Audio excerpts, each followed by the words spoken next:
Hello అందరికీ ఈరోజు మన వీడియో టాపిక్ ఏమంటే ఏపీ పీజీ సెట్ ఫస్ట్ కౌన్సిలింగ్కి సంబంధించి రిజిస్ట్రేషన్ ప్రాసెస్ ఎలా ఉంటుంది, దానికి సంబంధించి రిజిస్ట్రేషన్కి ఫీ ఎంత ఉంటుంది, డాక్యుమెంట్స్ ఏవేవి కావాలి, నెక్స్ట్ అలాట్మెంట్ ఆర్డర్ డేట్ అయితే ఎప్పుడు, ఇవన్నీ దీనికి సంబంధించి అన్నీ అయితే వీడియోలో అయితే క్లారిటీగా అయితే మాట్లాడుకుందాం.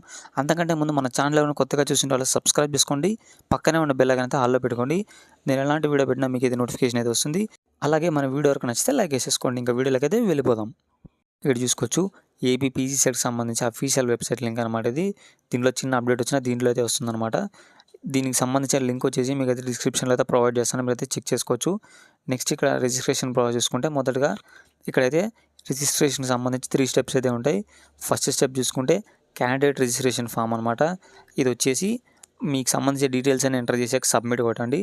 నెక్స్ట్ స్టెప్లో చూసుకుంటే నో యువర్ పేమెంట్ స్టేటస్ అనమాట. మీరు వాళ్ళకి పేమెంట్ చేస్తే దానికి సంబంధించి అది సక్సెస్ఫుల్ అయితే దీంట్లో చూపిస్తుంది అనమాట. ఆ స్టెప్ కంప్లీట్ అయితే next know your registration application number అని వస్తుంది అనమాట. దీంట్లో మీకు రిజిస్ట్రేషన్ నెంబర్ అయితే వస్తుంది. దీంట్లో దాన్ని అయితే మీరైతే ప్రింట్ తీసుకోవాల్సి ఉంటుంది అనమాట. నెక్స్ట్ రిజిస్ట్రేషన్కి సంబంధించి ఫీ డీటెయిల్స్ చూసుకుంటే ఓసీబీసీ వాళ్ళకి 700, ఎస్సీ ఎస్టీ వాళ్ళకి 500 అనమాట. ఇదనమాట ఫీ డీటెయిల్స్.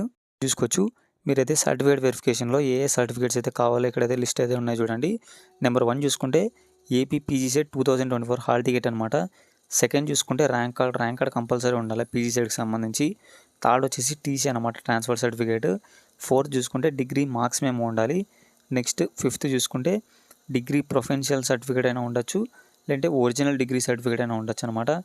సిక్స్త్ చూసుకుంటే ఇంటర్మీడియట్ మార్క్స్ మేము లేదా డిప్లొమా మార్క్స్ మేము అనమాట, రెండిట్లో ఏదైనా ఉండొచ్చు. సెవెంత్ చూసుకుంటే ఎస్ఎస్సిఆర్ ఈక్వలెంట్ మార్క్స్ మేము అనమాట, ఎస్ఎస్సికి సంబంధించి మార్క్స్ మేము కావాలి.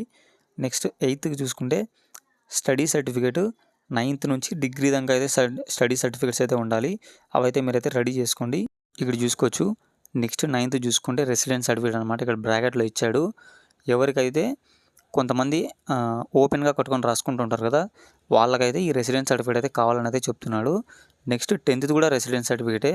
ఏమంటే ఇది నాన్ లోకల్ స్టూడెంట్స్కి అనమాట, అంటే ఏపీ కాకుండా తెలంగాణ, తమిళనాడు, కర్ణాటక వాళ్ళకనమాట. ఇక 11th చూసుకుంటే latest valid income certificate, ration card కానీ అనమాట, రెండిట్లో ఏదైనా సబ్మిట్ చేయొచ్చు.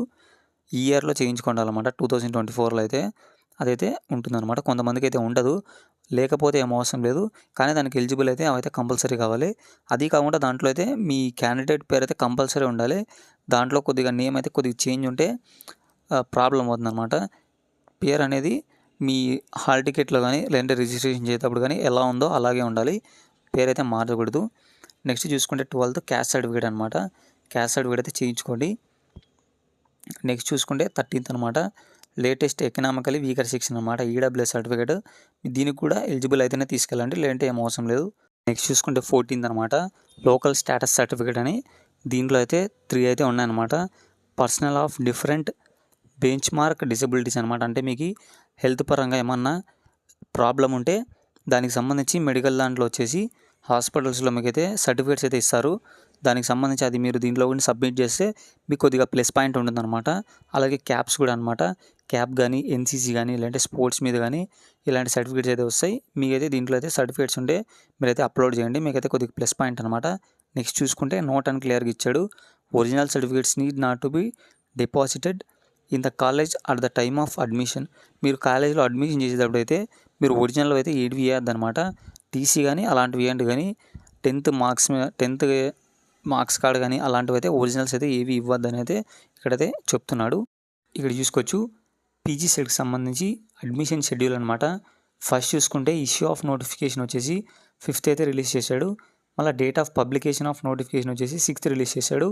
నెక్స్ట్ ఈ కౌన్సిలింగ్కి సంబంధించి రిజిస్ట్రేషన్ వచ్చేసి 7th నుంచి 12th దాకా అయితే ఉంటుంది, ఇంకా టైం ఉంది. నెక్స్ట్ ఆన్లైన్ సర్టిఫికేట్ వెరిఫికేషన్ వచ్చేసి 8th నుంచి 19th దాకా అయితే ఉంటుంది, చాలా టైం ఉంది. కాబట్టి దానికైతే మీరైతే అప్లికేషన్స్ కానీ సర్టిఫికేట్స్ కానీ ఏమన్నా ఇంకా రెడీ చేసుకోవాలి, ఇప్పటి నుంచి అయితే రెడీ చేసుకోండి. ఇక నెక్స్ట్ చూసుకుంటే ఇది కూడా సర్టిఫికేట్ వెరిఫికేషన్. ఏమంటే స్పెషల్ కేటగిరీ కిందకి వస్తారు చూడండి, వాళ్ళకైతే 10th అనమాట, 1 డే ఒక్కటే టైం ఇచ్చాడు వాళ్ళకి. నెక్స్ట్ చూసుకుంటే వెబ్ ఆప్షన్స్ వచ్చేసి 21th నుంచి 23 దాకా ఉంది. Next change of web options, అంటే మీరు ఆ కాలేజెస్ ఏమన్నా చేంజెస్ చేయాలనుకుంటే మార్చాలనుకుంటే 24th 1 డే టైం ఇచ్చాడు. నెక్స్ట్ అంటే ఆ వెబ్ ఆప్షన్స్ అయిపోయినాకి మీకు సీట్ అలాట్మెంట్ చేస్తాడు కదా, మీకు ఏ కాలేజీలో సీట్ వచ్చిందనేది చూసుకునేది వచ్చేసి 28th అనమాట. 28th అయితే రిలీజ్ చేస్తాడు. నెక్స్ట్ మీ కాలేజ్లో రిపోర్ట్ అయ్యి టైం ఎంత ఇచ్చాడంటే 29th నుంచి 31 దాకా అయితే టైం ఇచ్చాడు. నెక్స్ట్ మీకు క్లాసెస్ ఎప్పుడు నుంచి స్టార్ట్ అవుతాయి అంటే కామెన్స్మెంట్ ఆఫ్ క్లాస్ వర్క్ అని 29th నుంచి ఈ మంత్ 29th నుంచి అయితే మీకైతే క్లాసెస్ అయితే స్టార్ట్ అవుతాయి. ఇదన్నమాట ఇవాళ వీడియో. ఇలాంటి మరిన్ని అప్డేట్స్ కోసం మన ఛానల్ సబ్స్క్రైబ్ చేసుకోండి. పక్కనే ఉన్న బెల్ ఐకాన్ అయితే ఆల్లో పెట్టుకోండి. నేను ఎలాంటి వీడియో పెట్టినా మీకైతే నోటిఫికేషన్ అయితే వస్తుంది. అలాగే మన వీడియో వరకు నచ్చితే లైక్ చేసుకోండి. ఇంకొక మంచి వీడియో అయితే మీ ముందుకైతే వచ్చేస్తాను.